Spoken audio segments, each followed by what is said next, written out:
Now we're gonna get into the weeds of it, so to speak. So what we will do is I'll get us started with some of the preliminary items that you might want to think of while you're writing your BPC plan, and then Mary Hall will move us onto the actual sections of the departmental BPC plan, starting with the context and goals section. So we have been talking about BPC Net.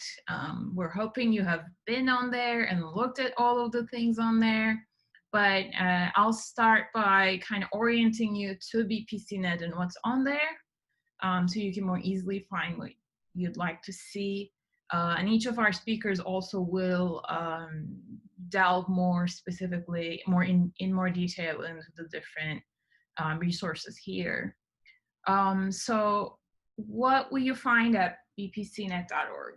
So we have a lot there that you can use while writing your plans, but also just while you're trying to broaden participation in computing, because we have a lot of activities and resources and advice. So we have rubrics and templates for the BPC plans. We have an FAQ.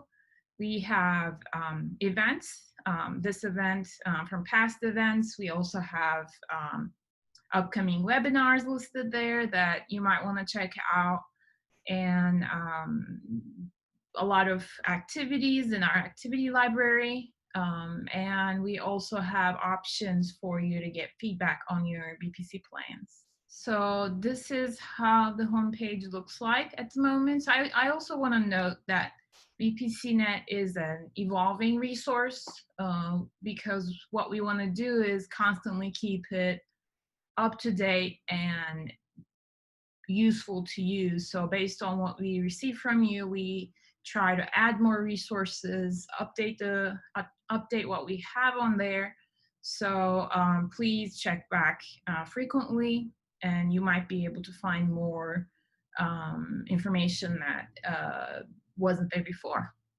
Also send us feedback. We really would appreciate that. We also have a tab for resources. So when you click on the resources tab, you will actually be able to find the whole collection of all the resources that we have listed here, starting with how to select BPC activities, data on evaluation, information on student and faculty retention, outreach, and also example BPC goals are at the moment listed here. But like I said, these are getting updated frequently for you to benefit more. But here, we are here to write BPC plans. So we are going to be focusing mostly on the resources on here on BPCNet about writing BPC plans. So on the home page, you'll see two boxes where one of them takes us to resources about the project BPC plan specifically, and the other one takes us to the departmental BPC plan resources. And the departmental BPC plan is going to be what we mostly see today, but the project BPC plan on the left-hand side is where you can find information about the BPC plans that go into the NSF proposals. You can access those on the top navigation bar as well. Okay, so if you go to the writing your departmental plan page, you will see this page that has a number of things for you to check out. There is at the top of the page, we have templates that you can just take and use to write your plan. So you don't have to start with a blank page. You can use these to have the sections and a number of other pieces of information. So we have the rubric here.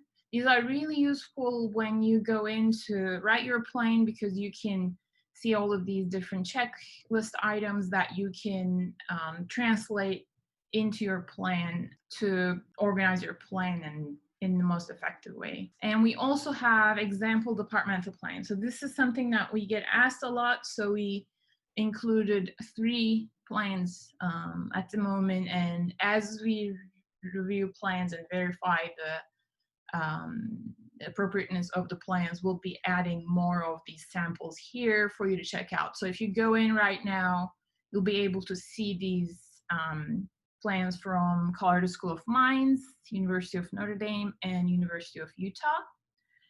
One of them, the one from Mines, actually has 2 different documents, and I'm assuming one of our speakers will talk about this, but just to give you an idea, one of them is the first one is the 2-page main departmental plan, but the second one actually shows you an option where the 2-page plan is supplemented with a couple of other pages, which helps the faculty translate their the departmental plan into a project plan. So those are really helpful if you want to check that out and see how you can supplement your own departmental plan.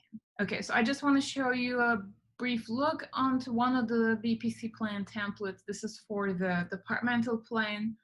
As you can see, it doesn't just have the titles, it actually has a lot of content for you to be able to know what goes into each section. So that's going to be really helpful. We also have other resources that are also integrated into writing your BPC plan. So we have an activity library here, which is a database of various BPC activities. So if you want to look into how you will, what types of activities you can include in your departmental plan, you're not alone. We have a list here. At the moment, there are 40-some activities listed, but this list is also growing as the activity providers send in their activities to us. So these are all well-known, evaluated activities that are likely to be impactful.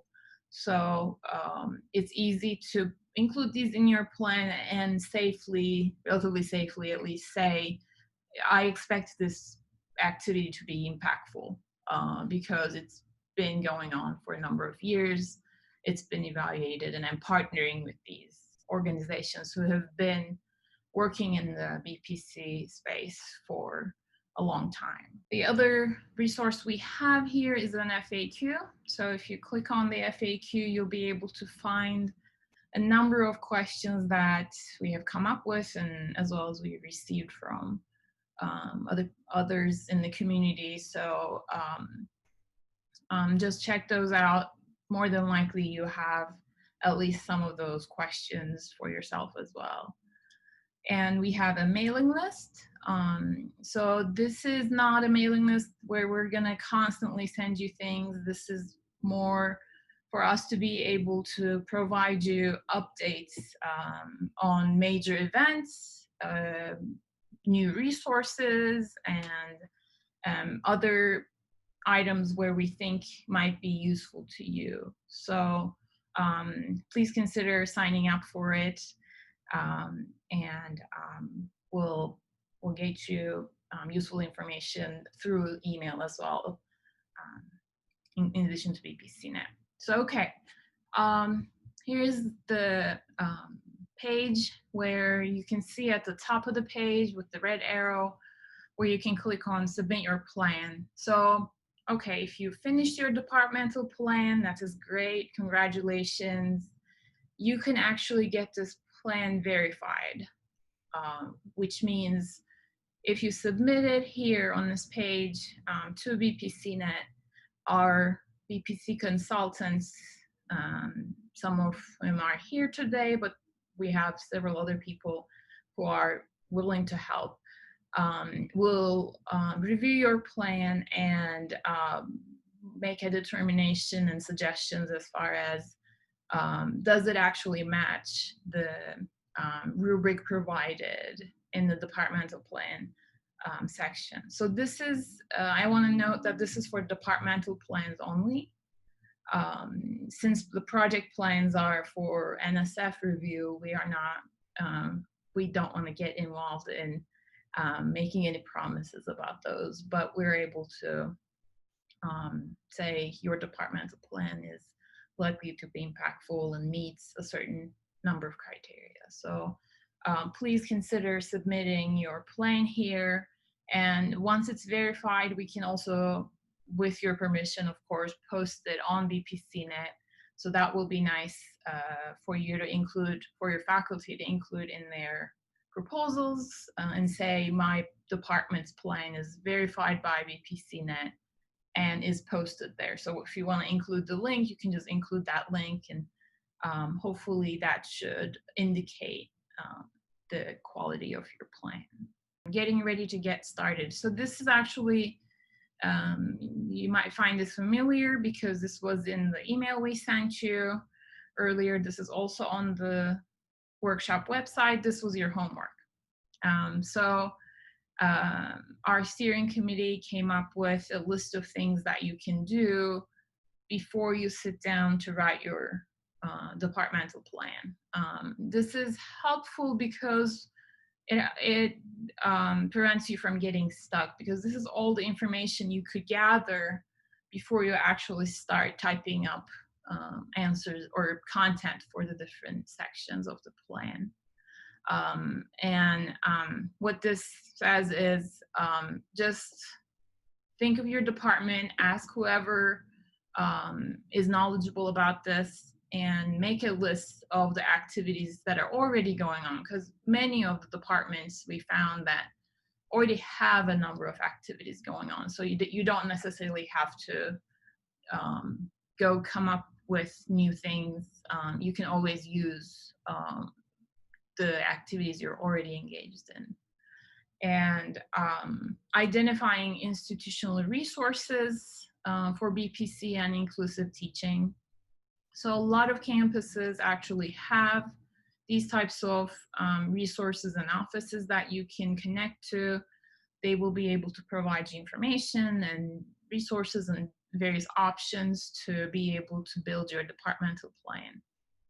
And finally, gathering the demographic data. So this is data that is specific to your institution. As Jeff mentioned, in the plans, what's important isn't the US population and the demographics of the US population, rather it's what is going on at your institution or at your department. So in order to be able to say that, you need that data, and we found that it takes time for faculty to actually access this data.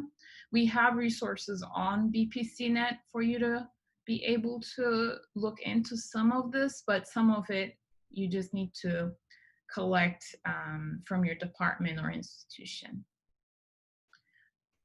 So this is our recommendation as far as what you need to get started. So if you have already done these, that's great. That's going to help you immensely today and tomorrow. But if you haven't, consider trying to check these boxes before you start your BPC plan.